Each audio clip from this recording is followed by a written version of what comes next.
ඉතින් ඔන්න අද මීටරයක් තියෙනවා මංගා. මේ මීටර එක සෙන්සර් එක ළඟින් තිබ්බට කියන්නේ මෙන්න මේ විදිහට ඔයාලා දන්නද මේ සෙන්සර් එක ළඟින් මීටර එක වැඩ කරන්න ඕනේ. ඉතින් මේ මීටර එකෙන් වැඩ කරන්නේ නැහැ. මේ වර්ගෙම මේ වර්ගෙම මේ සෙන්සර් එක මම යූස් කරලා බලුවා. එතකොටත් වැඩ කරන්නේ නැහැ. ඒ කියන්නේ මේ සෙන්සර් එකේ නෙමෙයි ප්‍රශ්නේ තියෙන්නේ මේ මීටර එකේ. ඉතින් අද මම මේ වීඩියෝ එක පෙන්වන්න යන්නේ ඔයාලට මොකද්ද මේ මෙහෙම වැඩ කරන්නේ නැතුව යන්න හේතුව කියලා.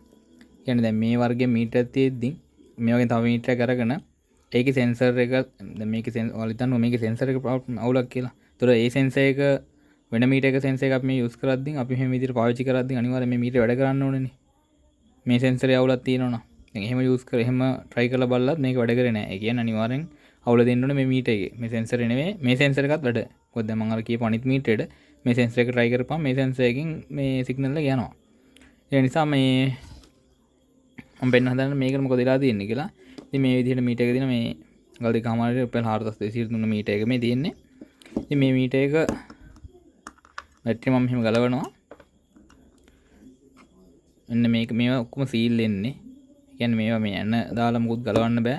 වෝටර් ප්‍රූෆ් වෙන ඉඳ සීල් වෙන්නේ. ඉතින් මම මේක මේ දාලා මේ තියුණු පිහියකින් පොඩ්ඩක් වටේ පළදු කරලා තමයි ගලවලා තියෙන්නේ. ඉතින් මෙහෙම ගැලෙවුවට පස්සේ මේ ගැලෙවුවට පස්සේ මෙන්න මෙහෙම තමයි මේක ඇතුළේ තියෙන්නේ. ඉතින් මෙන්න මෙතන තියෙන කොයිල් එක. මේ කොයිල් එකෙන් තමයි මේ සෙන්සර් එකේ තියෙන කොයිල් එකෙන් යන සිග්නල් එක මෙතන පාස් වෙලා ඒකෙන් තමයි මේ මීටර එක වැඩ කරන්නේ. ඒ වගේම මෙතන බැටරි දාන පින් දෙක තියෙනවා. මෙතන යට බටන් දෙක තියෙනවා. මේ සර්කිට් එක මේ ඩිස්ප්ලේ එකට යන ලයිට් එක තමයි මේ තියෙන්නේ. මෙන්න මේ විදිහට. ඉතින් මෙන්න මේකේ ප්‍රශ්නේ මම ගලපුවාම දැක්කා. ඔයාලා පේන්නේ නැති මෙන්න මෙතන කොයිල් එක මේ කොයිල් එකට තමයි සිග්නල් එක එන්නේ. ඉතින් මෙන්න මේ කොයිල් එකේ පින් එකක් ගැලවිලා තියෙනවා. ඔයාලට පේන්නේ නැති මෙන්න මේක. අන්න ඒක තමයි මේ මීටර එක වැඩ කරන්න තියෙන හේතුව. ඉතින් මම දැන් මේ කොයිල් එක පාස් කරනවා. පාස් කරලා ඔයාලට පෙන්නන්නම් මේක වැඩ කරන විදිය. මීටර එක මේ කොයිල් එක පැස්සුවාට පස්සේ අප වැඩ කරනවා කියලා මම ඔයාලට පෙන්නන්නම්. ඉතින් මම මෙන්න මේ බෞද්ධ එකේ මේක පාස් කරගත්තා. ඉතින් මම පෙන්නන්නම් පාස් අපේ කොහොමද කියලා. ඉතින් ඔයාලා මේක කරද්දී හරියට සිවුම කරන්න හේතුව මෙන්න මෙතන පින් දෙකක් තියෙන්නේ. බැරි වෙලාවත් ඔයා පාස් කරන්න කියලා මේ පින් දෙකම ගැලවුණොත් එහෙම මේ ඔයාලට මේ වැඩේ කරන්න අමාරු නම් දන්න කෙනෙක්ට කියලා මේ වැඩේ මේ පරිස්සමෙන් කරගන්න. දැන් මේ පින් පාස් කරලා දෙන්නේ.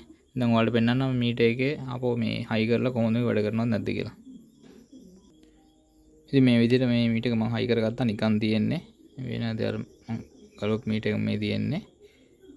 නිකන් මේ හයි කරලා තියෙන්නේ මේක මුකුත් ගම්මයක් මුකුත් දාලා නැහැ. ඉතින් මම මේ විදිහට බටන් එක ඔබලා සාමාන්‍ය මොඩ් එකට යනවා. දැන් බලමු අපි සෙන්සර් එක තියලා වැඩ කරනවද කියලා. ඉතින් ඔයාලට පේනවා දැන් ස්පීඩ් එක වැඩ කරනවා. ඒ කියන්නේ මේ මීටර එකේ ප්‍රශ්න වෙලා තියෙන්නේ අර කොයිල් එක. ඉතින් මේකෙන් අපි මේ මැග්නට් එක ළඟින් යද්දි මේක දෙනවා ඒකට කියන්නේ අපි රීඩ් ස්විච් කියලා. මැග්නට් එක මේ මැග්නට් එක ළඟින් යද්දි ඒකේ තියෙන පොඩි පෙති දෙකක් වගේ ඒ දෙක එහෙට මෙහෙට වෙනවා. ඔයාලා Google කරලා බලන්න රීඩ් ස්විච් කියන්නේ මොකක්ද කියලා. ඒතර ඔයාලට හොයාගන්න පුළුවන්. ඉතින් මේ විදිහට ඒ රීඩ් ස්විච් එකෙන් සිග්නල් එක අර මම මේ තිබ්බා වගේ කොයිල් එකකින් තමයි මේ කොයිල් එකෙන් මේ කොයිල් එකට පාස් කරනවා. එහෙන් පාස් වෙන්නේ නැතුනම තමයි මේක මේ වැඩ කරන්න නැතු යන්නේ. නැත්තම් බැටරි බැස්සාම ඉතින් මේ මීටර එක මම ඉක්ුණුපගෙන ඉතින් එක්ක විඳ වැටලා තියෙනවා. මම කර වෙලා කේබල් එක ගැලවිලා තියෙන්නේ. මොකද මුලින් වැඩ කරා. පස්සේ වැඩ කරන්න තියෙන නිකන් හේතුවක් නැහැනේ. එක්ක ඔයාගේ මීටර වැටෙන්නේ නැති. එහෙම මම කර වෙලා තමයි වැඩ කරන්න දු ගිහලා තියෙන්නේ. ඉතින් මේ මීටර එක ඔන්න ඔය විදිහට හැදුවා. දැන් මේ සාමාන්‍ය විදිහට මීටර එක වැඩ කරනවා. ඔයාලට පේනදී මීටර වැඩ කරනවා. ඉතින් මෙන්න මේ විදිහේ මොකක් හරි මීටර වල ප්‍රශ්නයක් තියෙනවා නම් මගේ WhatsApp නම්බර් එක දාලා තියෙනවා description එකේ. ඉතින් ඒකට හරි මැසේජ් එකක් දාන්න. ඔයාලට මට ඒවල හදාන්නත් පුළුවන්. නැත්නම් මට ඔයාලට ස්ටෙප් කියන්න පුළුවන්. ඔයාලට පුළුවන් මේක හදා ගන්න. ඉතින් මේක සාමාන්‍ය දෙයක් තියෙන්නේ. ඉතින් එහෙනම් අදට ගිහින් එන්නම්. තවත් මේ වගේ වීඩියෝ එකකින් තවත් දවසක හම්බෙමු.